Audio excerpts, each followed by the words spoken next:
Hello and welcome to this week's edition of the Author's Eye podcast with me, your host, Derek M. Cartwright. Now, this week I've got joining us, I've got Janine, that's Janine Connor, and I've also got Sally and Melia with us today. So, hello, girls. Hello. Hello, Mark. Hello. Right. So this week, I thought what we might do is slightly self-indulgent, but it may well be of interest to other people, is to sort of look at what we might, our year 26 objectives when it comes to our literary work. So, Sally, do you want to kick us off? Because obviously you're already been Yeah, focusing down and driving everything forward. So why don't you give us a bit of a spiel about what your plans are for 2026? it it is quite difficult to talk about one's plans because you tend to get shot down for being ambitious. So, but I think what you have to do is not really think about it as not ambitious or not, but look at it if you really want to be a professional writer, what you actually have to achieve. And the bare minimum, I think, is if a self-published indie author is to publish one book a year. If once you're retired like yourself or you're full time, then the bare minimum does go up to two actually, or maybe even more. But so I feel like I'm under quite a lot of pressure to form the next volume of the dodecahedral series. And the more pressure I put myself under, the less likely I'm likely to do it. Uh, but last year it was such a huge lift to get it over the line in July and August. And I did reach my deadline of getting into the Kindle Book Awards. And I'm quite daunted at the prospect of doing it again. But I've started. And actually overnight I was thinking about the plot and I've managed to get I think I've got an outline of a plot in my line. I've got what you need with the plot is I'm a I think I would call myself a pantser in that I don't actually plot. I normally know where I'm going. This is nowhere. And I what I did overnight was I realized what my way stations were. So if you were to describe this as a story from London to New York, say my way stations would be London, Heathrow, uh, then I go to New York, JFK, and then I go to Manhattan. And obviously in a novel you have, so I think I know what my stations are. So that's good. So I think I can now write it because I know where I'm going. Once I know where I'm going, I'm in a pretty good shape to get started. So Right. that'll be make life easier. Because the characters I've got, the planets I've pretty much got. There's one new planet in this new book, which I haven't got completely yet, but I've got a good idea what it's going to look like. And yeah, so all good. So that's on the fiction side. So I really need to. What I'm also doing is I'm trying to build an audience this year, more consciously determining to build an audience because in previous years I've been very much a digital, bunny. I've been like doing Facebook ads and Amazon ads, and well, it's all very, you're just on your computer all the time and you're running reports and you're looking for tiny signals in percentages. And I think I just like and forget all of that and just sort of try and meet people who've read my books and give them another book to read. And so, Mark, you and I have talked about this. We talked about face-to-face events, Yep. trying to get into local bookshops. My books are already available from independent bookshops and online outside of Amazon. So you don't have to go to Amazon to get my books, which is great. So hopefully I want to get out there and meet people. I'll be looking for book fairs and things like that. The other thing I've done is I've started a new Substack account because Substack seems to be a really good place for authors at the Is it moment. worth mentioning what Substack actually is? Substack I was is just like going to ask. I don't a know. new sort of um, blogging writing platform where writers can publish their work and get paid for it. So it's built in to allow, and there's lots of very famous journalists and writers who are on there and are blogging and they're selling paid subscriptions and getting an income from it. But it also means it's attract because there's some very big names on there. There's also attracting lots of other writers who are, and it's a thing to serialize your novel. And so I have a a novel which I wrote a few years back, which I sent out and didn't get an agent or a deal for. So I thought this is still a good novel. So I'm serializing that on Substack. And I'm also learning Substack and trying to build my profile there, which is, you have to engage with people in a sensible way. You have to post on a regular basis. So it's a new social media passion. Plus, this year, obviously, I've got the lovely Lazarus, who is doing all his promotions on Instagram for my books, which is ongoing at the moment. So Right. I'm It's probably upping my best to Instagram. explain who Yes. Lazarus is So rather than Lazarus someone Tate, who died and came back to life. he's,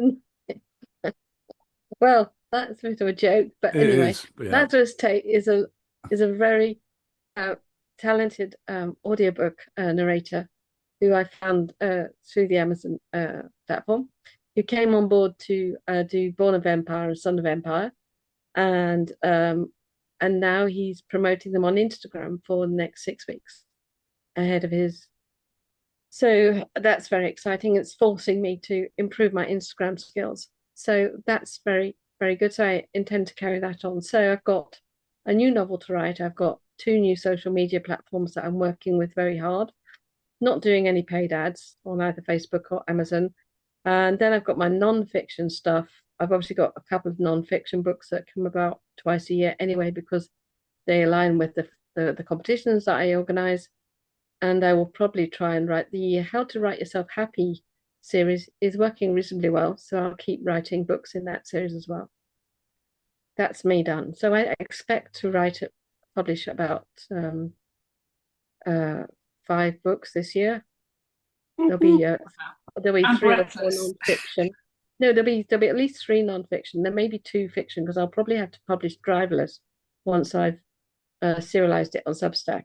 I say that with a bit of trepidation because driverless is really not publish ready. Serialization is one thing, publishing is another. Hmm. But yeah, so I don't know.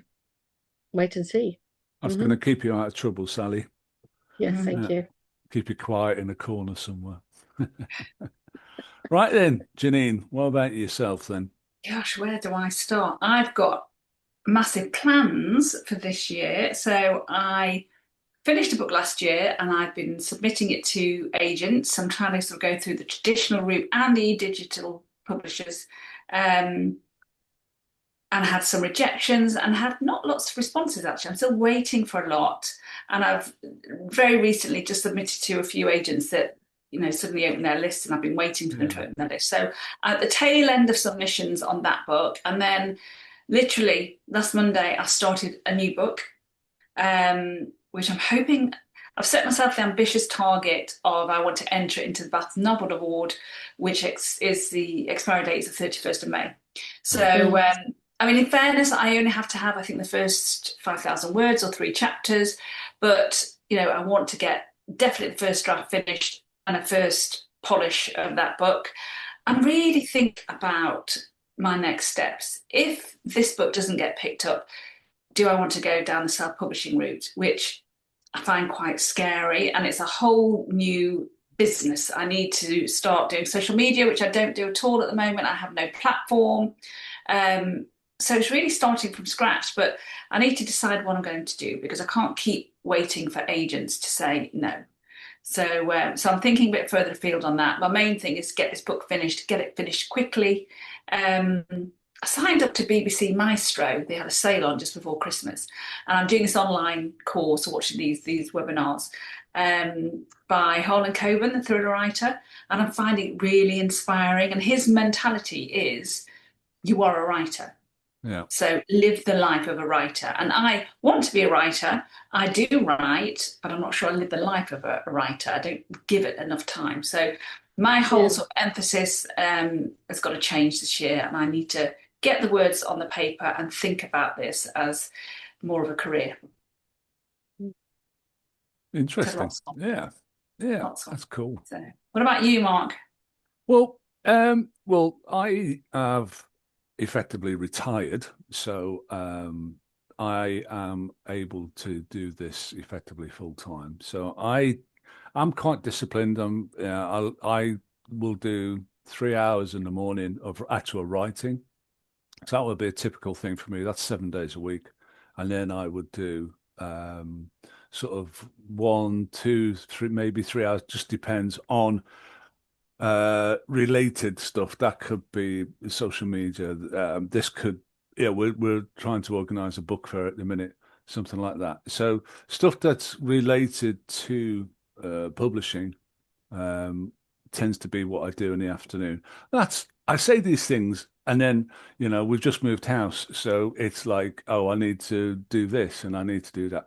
So it's that's the aim. The aim is to be a full-time writer, and on that basis, my objectives are.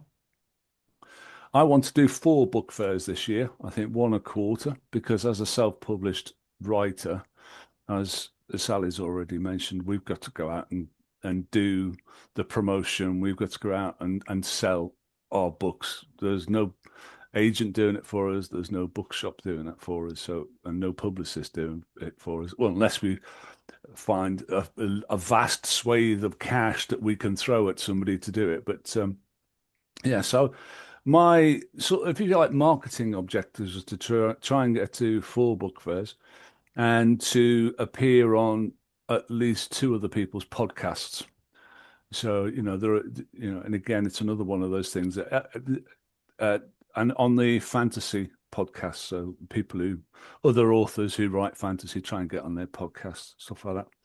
Do you follow lots of other people's I other do. podcasts? Yeah, I like a podcast on. I whenever I'm driving, I have a podcast on.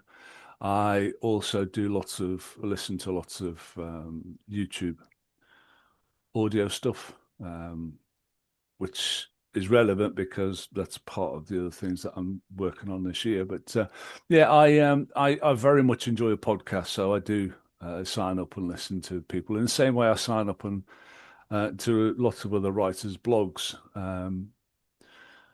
But I don't. I'm giving up the blog side of things myself, and that brings me on to the next thing because I currently have a blog, but I'm going to stop that and move more and focus more onto YouTube. So where Sally is doing Substack and doing a serialization there, I don't really have a book to serialize, but I'm thinking of doing short stories which are parodies of maybe. So I have a paradise.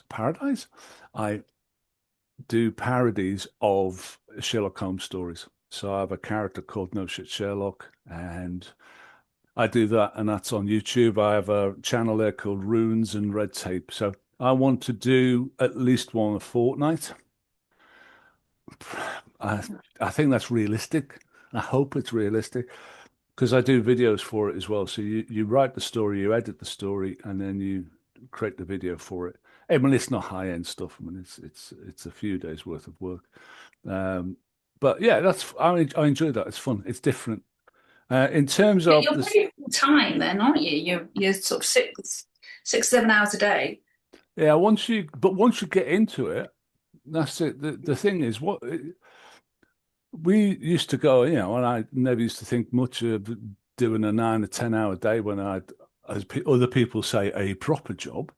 Um, 8 till 6, 7 of an evening was a normal day for me. So um, I've always had that kind of discipline to spend the time and all the rest of it. The idea is, of course, it's an aim. And then if something crops up, I can go off and do something else. Invariably my daughter will be saying, "Oh, can you come up, put shelves up for me?" Or, "Can you come and do this?" So you've got to take it as it comes, as it were. But what I did want to is say that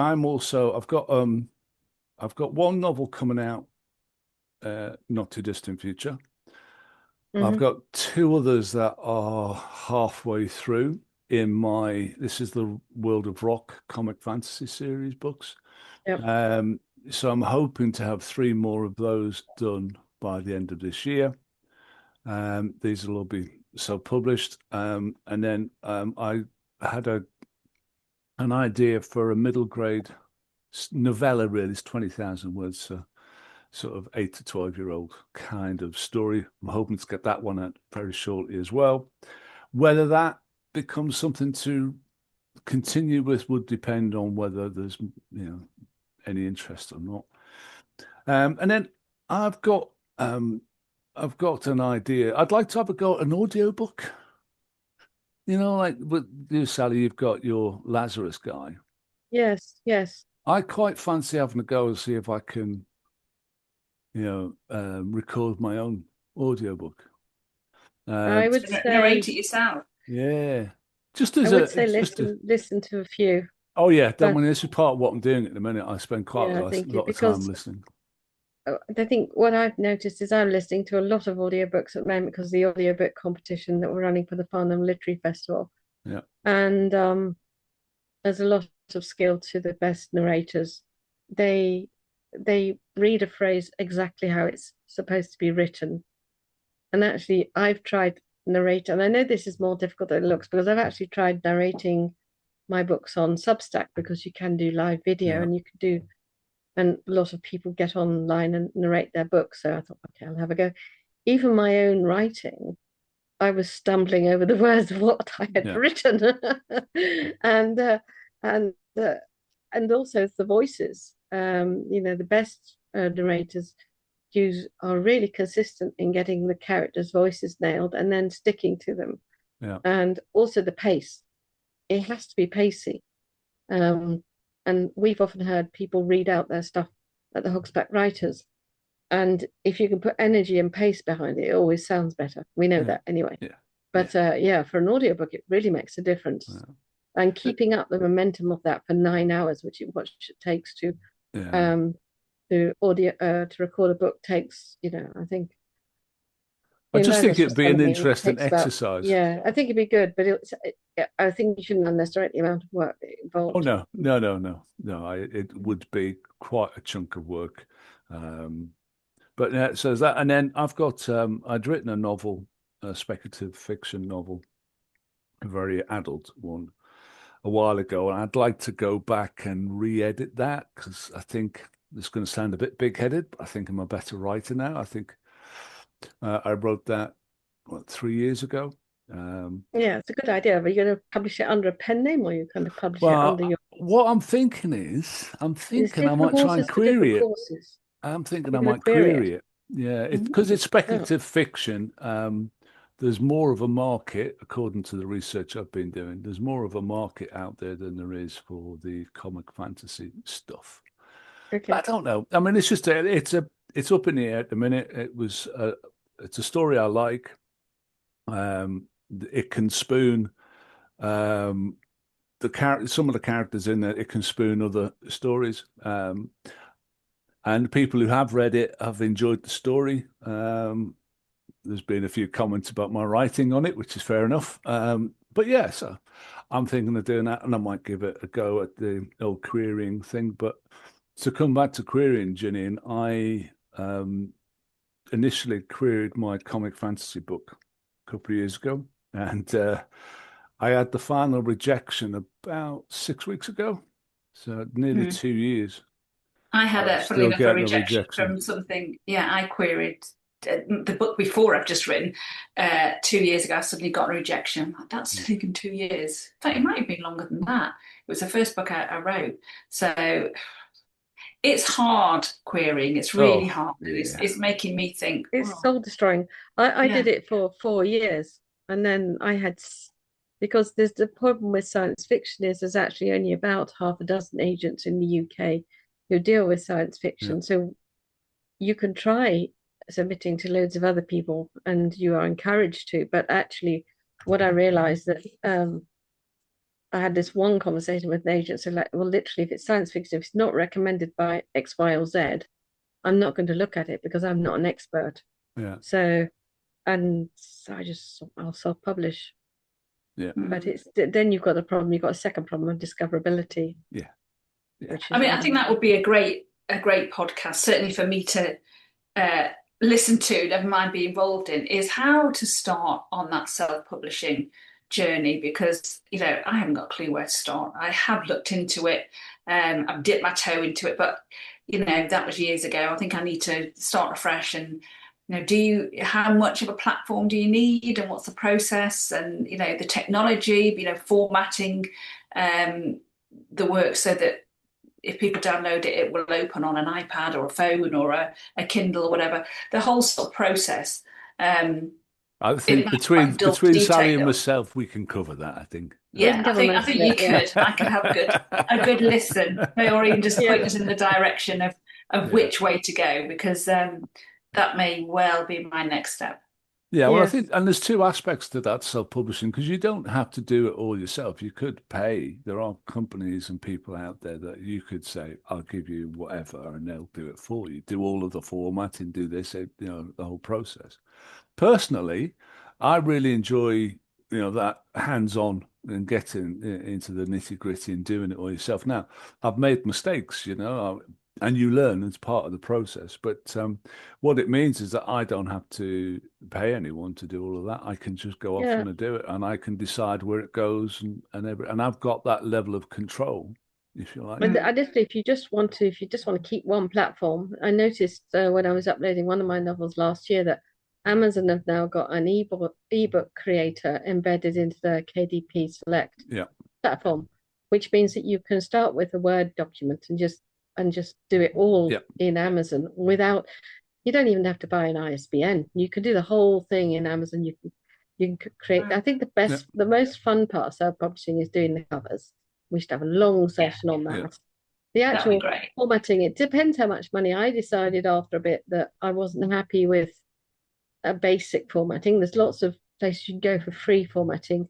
So I invested in a piece of software to be able to do, a better formatting and more interesting page layouts, and that was helpful. But that's not everyone's cup of tea. Spend £300 on that piece of software. But then you go on to so formatting is it's the big thing is finding an audience, and I Mm. think I'm still experimenting with that, and I've been at it about 5 years now.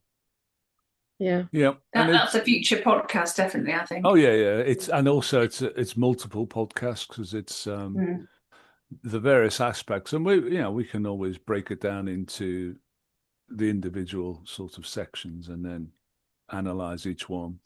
I mean, we've spoken in the past around the marketing and things like that, but that's again, it's a dark art in many ways, that side of the self-publishing thing.